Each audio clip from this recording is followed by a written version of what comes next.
नमस्कार,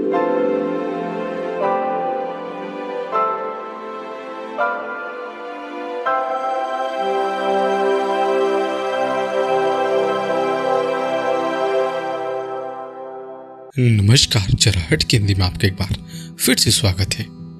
दोस्तों, यदि आप कुछ नया करना चाहते हैं, नया सीखना चाहते हैं तो आज ही आप चैनल को सब्सक्राइब जरूर कर दें। जैसे दिन के बाद रात का होना जरूरी है, वैसे ही इस मृत्यु लोक में जन्म के बाद मृत्यु का होना भी जरूरी है। अर्थात पृथ्वी पर यदि कोई सबसे बड़ा सत्य है तो वह प्राणी की मृत्यु होना है। फिर भी कुछ लोग ऐसे होते हैं जो इस सच्चाई को स्वीकार नहीं करना चाहते। हिंदू धर्म में मृत्यु के बाद शव को जलाया जाता है।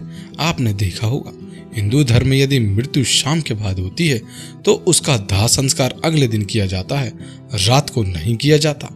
ऐसे में आपने गौर किया होगा, यदि किसी की मृत्यु शाम के समय होती है तो उसके पास कोई ना कोई बैठता है। शव को अकेला नहीं छोड़ा जाता। परंतु क्या आप जानते हैं शव को अकेला क्यों नहीं छोड़ा जाता? अगर नहीं जानते तो इस वीडियो को अंत तक जरूर देखें, क्योंकि मैं आपको इस वीडियो में इस बात का जवाब दूंगा जिसका वर्णन गरुड़ पुराण में विस्तार से किया गया है। तो चलिए बिना किसी देरी किए जान लेते हैं गरुड़ पुराण में बताई गई इस बात के बारे में। उससे पहले हम आपसे रिक्वेस्ट करते हैं कि यदि आपने वीडियो को लाइक नहीं किया तो वीडियो को लाइक कर दोस्तों के साथ शेयर जरूर कर दें और चैनल को सब्सक्राइब कर घंटी के बटन पर जरूर दबा दें। तो आइए जान लेते हैं बिना देरी किए। दोस्तों, मृत्यु के बाद शव को अकेला क्यों नहीं छोड़ा जाता, यह बताने से पहले मैं आपको बता दूं कि कब कब और किस किस परिस्थिति में शव का अंतिम संस्कार नहीं किया जाता या फिर कुछ समय के लिए टाल दिया जाता है।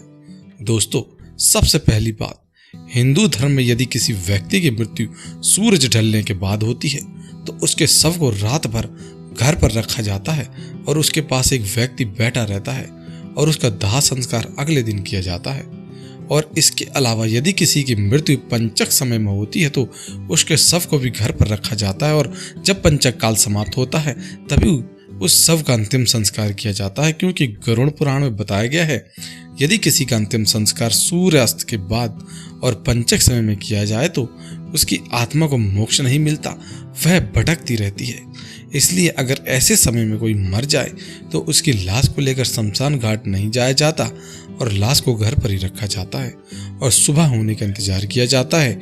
और ऐसे में मृत शरीर को भी एक पल अकेला नहीं छोड़ा जाता, कोई ना कोई उसके पास अवश्य बैठा रहता है।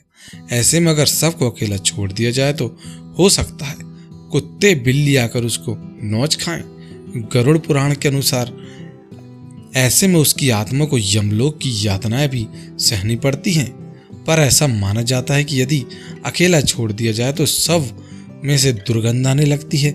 ऐसे में माना जाता है उसके पास कोई ना कोई बैठा रहे और धूप और अगरबत्ती जलाती रहे ताकि उसमें से आने वाली दुर्गंध चारों तरफ ना फैले। गरुड़ पुराण के अनुसार भगवान विष्णु गरुड़ से कहते हैं कि ऐसे समय में शव को रखा जा सकता है जब उसका कोई पुत्र या पुत्री ना आए। जब तक वह आना जाए जब तक आप शव को घर में रख सकते हैं, क्योंकि जब तक उनकी खुद की संतान शव को मुखाग्नि नहीं देती तो उसका उद्धार नहीं हो पाता। अर्थात वह कई वर्षों तक किसी मृत्यु लोक में भटकती रहती है।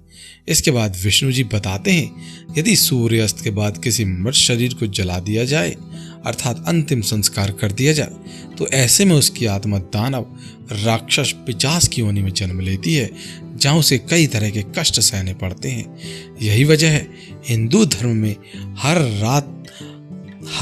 रात में अंतिम संस्कार करने को मना किया गया है। और आगे विष्णु जी यह भी कहते हैं कि यदि मृत शरीर को रात में अकेला छोड़ दिया जाए तो उसके शरीर में दुरात्मा भी प्रवेश कर सकती है, जिससे मृतक के साथ साथ उसके परिवारजनों को भी कष्ट सहने पड़ते हैं। और साथ में यह भी बताते हैं, मरे हुए व्यक्ति की आत्मा वहीं भटकती रहती है और अपने परिजनों को देखती रहती है।